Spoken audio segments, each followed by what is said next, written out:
Rasmus Højlund. You've been following him around very closely, haven't you, and his move to Napoli. Tell us where we are exactly as it stands right now with that deal.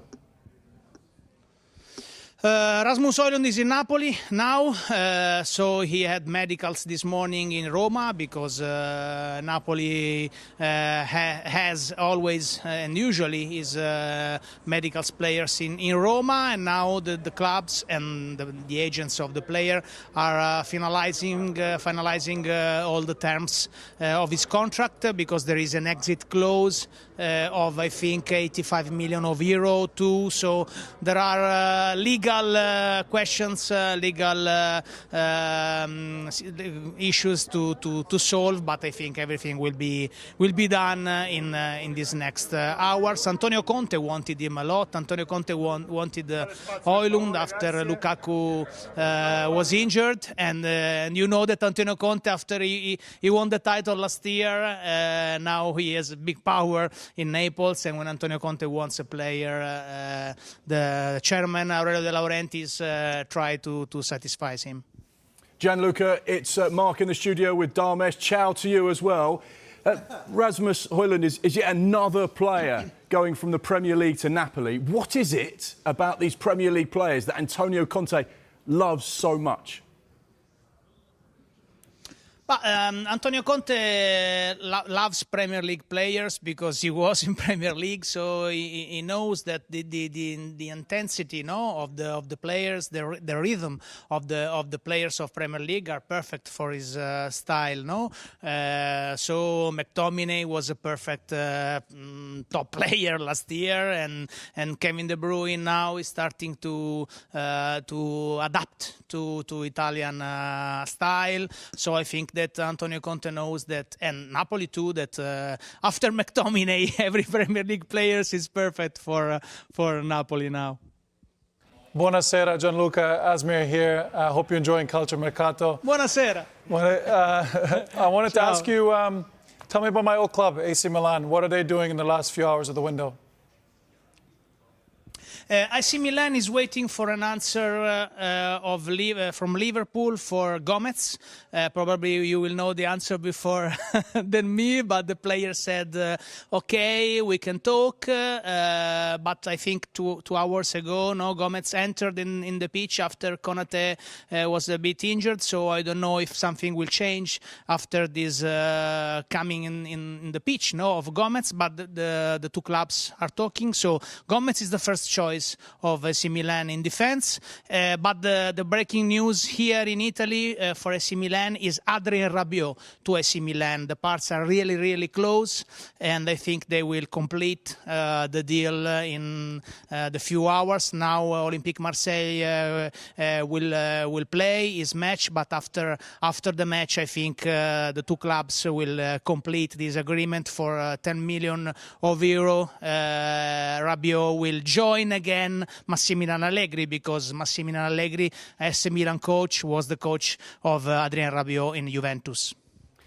Gianluca, hi, it's Michael here. Another big deal that has interested a lot of fans here is Jamie Vardy. Where is he going in Italy? Yes, he's coming tonight. He's coming tonight. We are very excited to see him here in Italy in Serie A. Yes, because when I spoke about Vardy to Cremonese, so Juventus know. AS Roma was the club that you know better than me. They tried to push. Gasperini wanted. They had 2 video call with Sancho and his agent. They had the agreement with Manchester United, but the player didn't open. As we say, in the 2 video call, he never saw the coach in his eyes. He only was like that during the call, so probably he didn't want to come.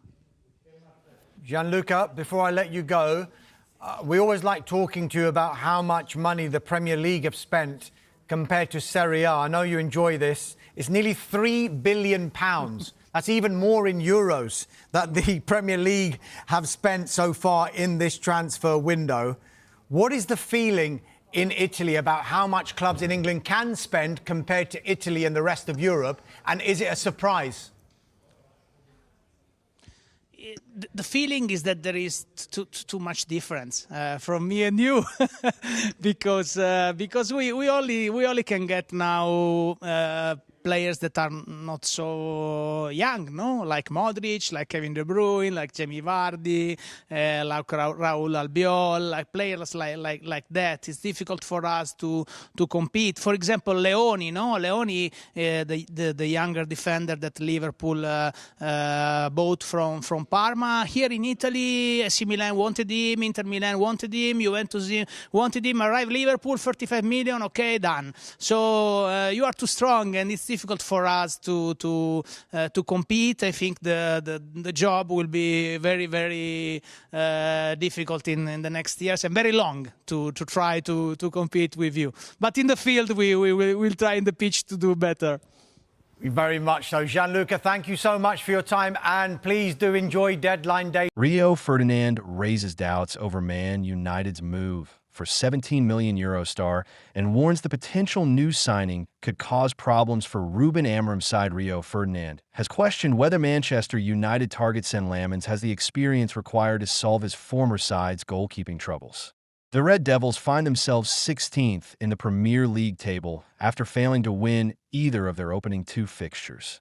Arsenal left Old Trafford with all 3 points on the opening day of the season before United had to settle for a 1-1 draw at Fulham on Sunday.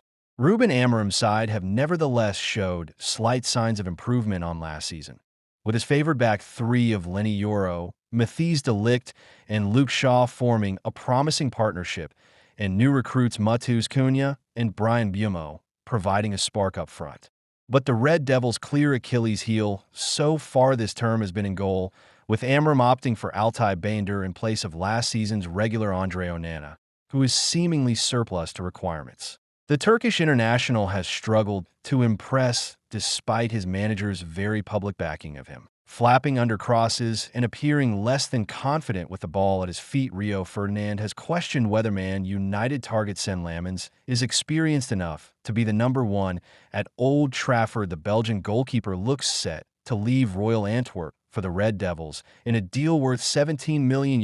His struggles have prompted United bosses Jason Wilcox and Omar Berarda to make a late bid to sign Royal Antwerp's 23-year-old shot-stopper Sen Lammens. The Belgian, who missed his side's fixture against Mechelen at the weekend, is believed to be edging closer to completing his move to the Premier League after agreeing personal terms with United. Red Devils great Rio Ferdinand has, however, questioned whether Lammens is the answer to his former side's woes in net, arguing United should be targeting a more experienced keeper. United have entered negotiations for Sen Lammens, who is a young 23-year-old keeper from Antwerp, but he's not experienced, the 46-year-old said on his Rio Ferdinand Present channel on YouTube. Is this more about squad depth and not someone who is going to come in and play immediately? Do Manchester United need to go and get someone who can steady the ship in that position, or are they trusting who they've got, Bayındır and Onana, to fight it out for the number 1? Onana is going to be heading off to AFCON in the winter, which is going to make it difficult again. I don't know, man. It's going to have to be sorted out in the future because at the moment, there's uncertainty in the back line.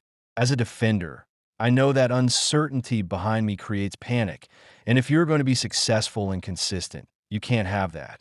United's move for Lammens comes amid Altay Bayındır's struggles in goal. Last season's regular Andre Onana looks surplus to requirements this season. Ferdinand described Bayındır's short stint as number 1 so far this season as shaky, but feels the 27-year-old has showed signs of potential.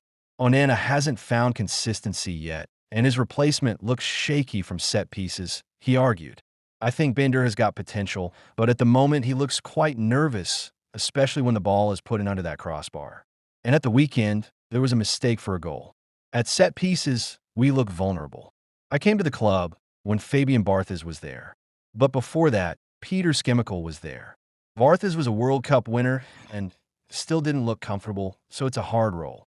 After that, we had Tim Howard, Roy Carroll, Tomasz Kusak, Ricardo, until we found Edwin. Edwin was hugely experienced, won a load of stuff, and then he came in and was wonderful, one of the best goalkeepers that Manchester United have ever had. But it shows you that it's not an easy position to fill. United traveled to Grimsby this evening for a tie in the second round of the Carabao Cup, with Amram expected to make wholesale changes. Both Kabi Mainoo, who is supposedly open to leaving Old Trafford before next week's deadline, and Joshua Zirkzee are yet to have featured for the Red Devils this season and are therefore in line for starts. While new recruit Benjamin Sesko could be set for his first start for United after coming off the bench in his new side's opening 2 games of the season.